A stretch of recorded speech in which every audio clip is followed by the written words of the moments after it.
Aside from Ukraine, Vladimir Putin just announced he's suspending Moscow's involvement in a nuclear weapons treaty. What does this mean?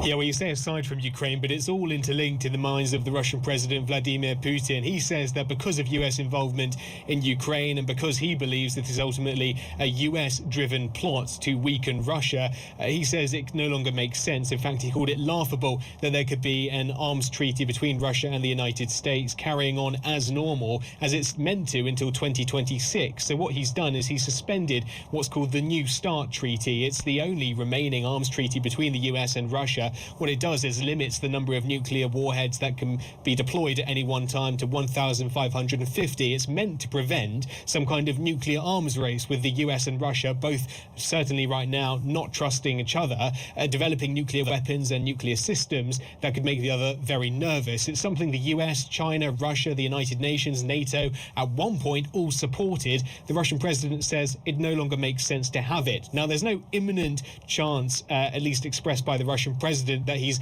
immediately going to start increasing the number of deployed nuclear warheads. It's something that the parliament says it's going to look into, but it does show just how seriously Vladimir Putin is taking this. Antony Blinken, the Secretary of State, he's described it as deeply unfortunate and irresponsible. He said that the US is going to be watching very carefully and will make sure the security of the US and that of its allies is protected. He did also leave room for negotiation to take place if that seems like something President Putin wants. But for now, it's a big signal to the US to stop it trying to stay involved in Ukraine, as it has done with weapons supplies and political support so far.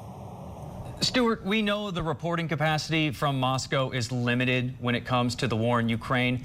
How did President Putin justify what he is calling the special military operation in the country? How is he framing it? Well, if anyone's been following this for the past year for any length of time, you would hear some very familiar arguments. There is, of course, the one that looks simply at the east of Ukraine and an attempt by Russia to protect the Russian speakers in the Donbass region. But there's a broader issue. The president reminded people watching, which is that he believes Ukraine is run by a neo-Nazi government. He also suggested there were American biolab weapons in Ukraine, also the potential for Ukraine to develop nuclear weapons.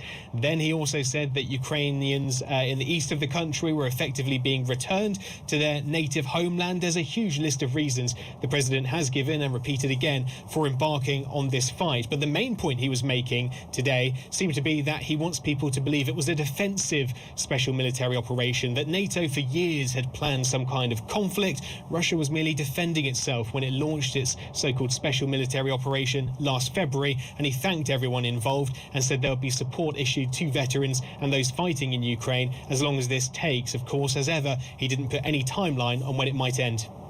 All right, Stuart Smith reporting under difficult conditions in Russia given the government restrictions regarding Ukraine. Please do stay safe.